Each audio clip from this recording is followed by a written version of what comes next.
Boa noite, tudo bem? Está começando mais um Conexão Vida Plena, falando sobre espiritualidade e autoajuda. Vocês estão conectados na Rádio Beta, a Rádio Point da galera. Eu sou Cíntia Bá e hoje vou falar sobre a glândula pineal, que é nada mais nada menos que uma ponte entre o corpo e a alma.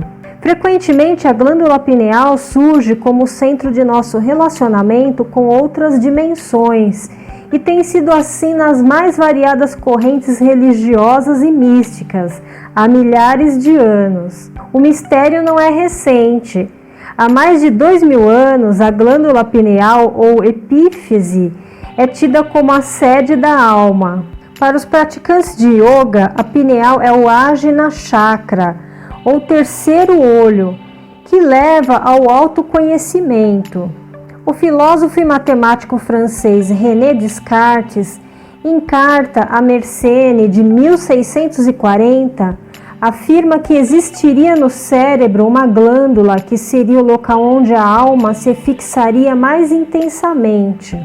Atualmente, as pesquisas científicas parecem ter se voltado definitivamente para o estudo mais atento desta glândula. Estaria a humanidade próxima da comprovação científica da integração entre o corpo e a alma? Haveria um órgão responsável pela interação entre o homem e o mundo espiritual? Seria a mediunidade de fato um atributo biológico e não um conceito religioso, como postulou Allan Kardec? Para responder a estas e outras perguntas, a revista Espiritismo e Ciência conversou com o psiquiatra e mestre em ciências pela Universidade de São Paulo, Dr. Sérgio Felipe de Oliveira, diretor clínico do Instituto Pineal Mind e diretor-presidente da AMESP, Associação Médico Espírita de São Paulo. Sérgio Felipe de Oliveira é um dos maiores pesquisadores na área psicobiofísica da USP e vem ganhando destaque nos meios de comunicação com suas pesquisas acerca do papel da glândula pineal em fenômenos ligados à mediunidade. Por volta de 1979 e 1980, Sérgio Felipe de Oliveira começou a se interessar por este assunto quando estava estudando a obra de André Luiz, psicografada por Chico Xavier. Em Missionários da Luz, a pineal é claramente citada. No colégio, estudando filosofia,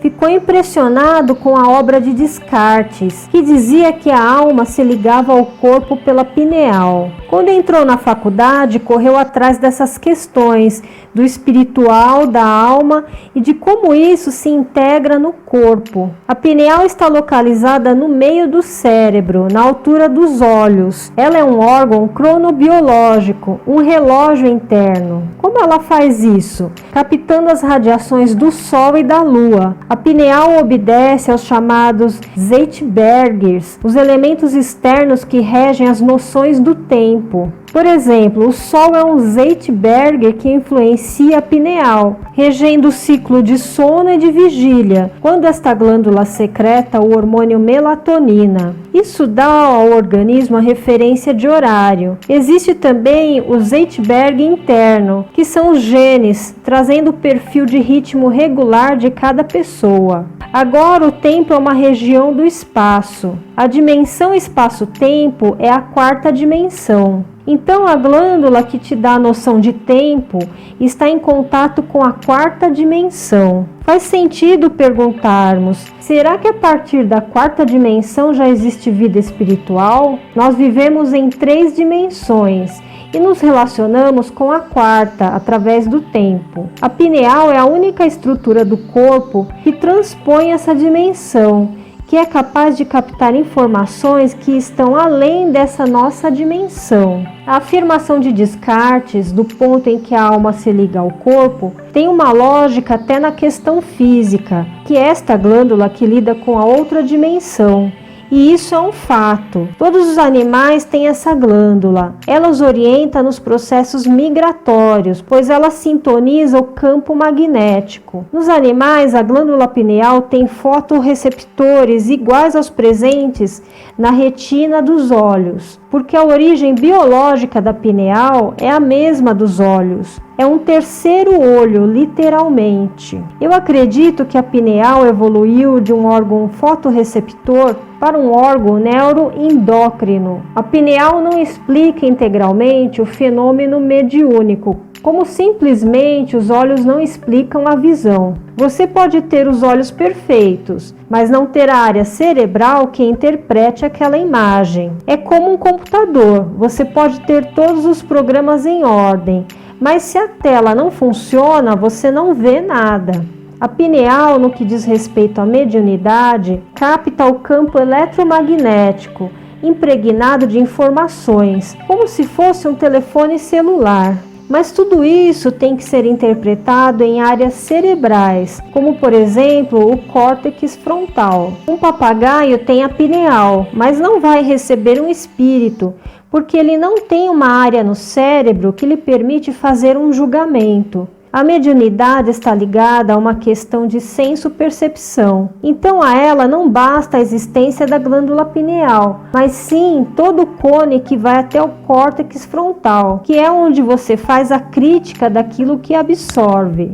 A mediunidade é uma função de senso-percepção. Ela faz a crítica do que está acontecendo. Então, a mediunidade é uma função humana. A pineal converte ondas eletromagnéticas em estímulos neuroquímicos. Isso é comprovado cientificamente pelos cientistas Vourati e Sen, que têm artigos publicados na revista científica Nature de 1988. A parapsicologia diz que esses campos eletromagnéticos podem afetar a mente humana. O Dr. Michael Persinger, da Universidade Laurent, no Canadá, fez experiências com um capacete que emite ondas eletromagnéticas nos lobos temporais. As pessoas submetidas a essas experiências teriam tido visões e sentiram presenças espirituais. O Dr. Persinger atribui esses fenômenos à influência dessas ondas eletromagnéticas. Referente a essa experiência, Sérgio Felipe de Oliveira diz o seguinte: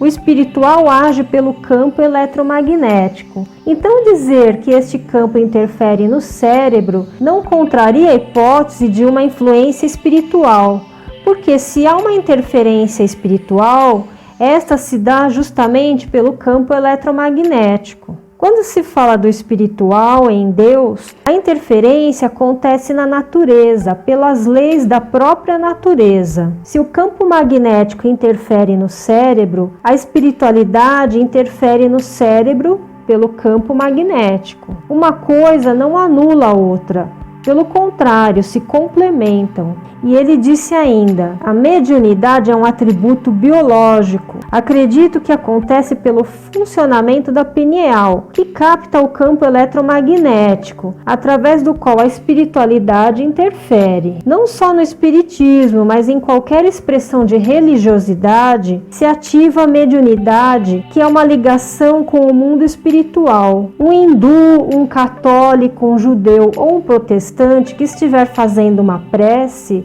está ativando sua capacidade de sintonizar com um plano espiritual. Isso é o que se chama mediunidade, que é intermediar. Então, isso não é uma bandeira religiosa, mas uma função natural, existente em todas as religiões. Isso deve acontecer através do campo magnético, sem dúvida. Se a espiritualidade interfere, é pelo campo eletromagnético, que depois é convertido pela pineal em estímulos eletroneuroquímicos. Não existe controvérsia entre ciência e espiritualidade, porque a ciência não nega a vida após a morte, não nega a mediunidade, não nega a existência do espírito. Também não há uma prova final de que tudo isso existe. Não existe uma oposição entre o espiritual e o científico. Você pode abordar o espiritual com a metodologia científica, e o espiritismo sempre vai optar pela ciência. Essa é uma condição principal do pensamento espírita. Os cientistas materialistas que disseram "esta é minha opinião pessoal" estarão sendo coerentes, Mas se disserem que a opção materialista é a opinião da ciência, estarão subvertendo aquilo que é a ciência. A American Medical Association, do Ministério da Saúde dos Estados Unidos, possui vários trabalhos publicados sobre mediunidade e a glândula pineal. O Hospital das Clínicas sempre teve tradições de pesquisas na área da espiritualidade e espiritismo. Isso não é muito divulgado pela imprensa, mas existe um grupo de psiquiatras lá defendendo teses sobre isso. As experiências em laboratório são feitas da seguinte maneira: existem dois tipos. Uma que é a experiência de pesquisa das estruturas do cérebro, responsáveis pela integração espírito-corpo. E a outra que é a pesquisa clínica, das pessoas em transe mediúnico. São testes de hormônios, eletroencefalogramas, tomografias, ressonância magnética, mapeamento cerebral, entre outros. A coleta de hormônios, por exemplo, pode ser feita enquanto o paciente está em estado de transe, e os resultados apresentam alterações significativas. A suspeita de uma interferência espiritual surge quando a alteração nos exames não justifica a dimensão ou a proporção dos sintomas. Por exemplo, o indivíduo tem uma crise convulsiva fortíssima. É feito o eletroencefalograma e aparece uma lesão pequena. Não há, então, uma coerência entre o que está acontecendo e o que o exame está mostrando. A reação não é proporcional à causa. A mediunidade mexe com o sistema nervoso autônomo, descarga de adrenalina, aceleração do ritmo cardíaco, aumento da pressão arterial. O Dr. Sérgio diferencia doença mental de mediunidade da seguinte maneira: na doença mental, o paciente não tem crítica da razão. No transe mediúnico, ele tem essa crítica.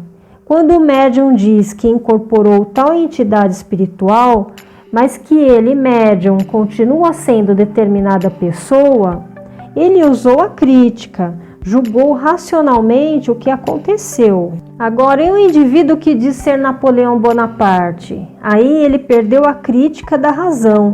Essa é a diferença. O que não quer dizer que o indivíduo que esteja em psicose não possa estar em transe também.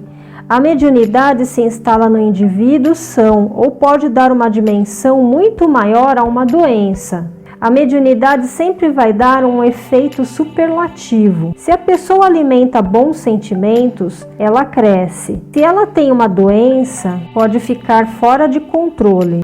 Você conecta, você ouve www.radiobeta.top. A Rádio Point da Galera. A Rádio Point da Galera. Estou de volta com Conexão Vida Plena, falando sobre a glândula pineal. E ao contrário do que muitos pensam, a pineal não se calcifica com a meia-idade. Ela forma cristais de apatita, e isso independe da idade. Esses cristais têm a ver com o perfil da função da glândula. Uma criança pode ter esses cristais na pineal em grande quantidade, enquanto um adulto pode não ter nada. Percebemos pelas pesquisas que quando um adulto tem muito desses cristais na pineal, ele tem mais facilidade de sequestrar o campo eletromagnético. Quando a pessoa tem muito desses cristais e sequestra esse campo magnético, esse campo chega num cristal e ele é repelido e rebatido pelos outros cristais. E esse indivíduo, então, apresenta mais facilidade no fenômeno da incorporação. Ele incorpora o campo com as informações do universo mental de outrem. É possível visualizar esses cristais na tomografia. Observamos que quando o paciente tem muita facilidade de desdobramento, que também é conhecido como viagem astral, ele não apresenta esses cristais. A mediunidade na criança é diferente de um adulto. É uma mediunidade anímica, é de saída. Ela sai do corpo e entra em contato com o mundo espiritual. E a pineal pode ser estimulada com a entoação de mantras, pois ela está localizada em uma área cheia de líquido.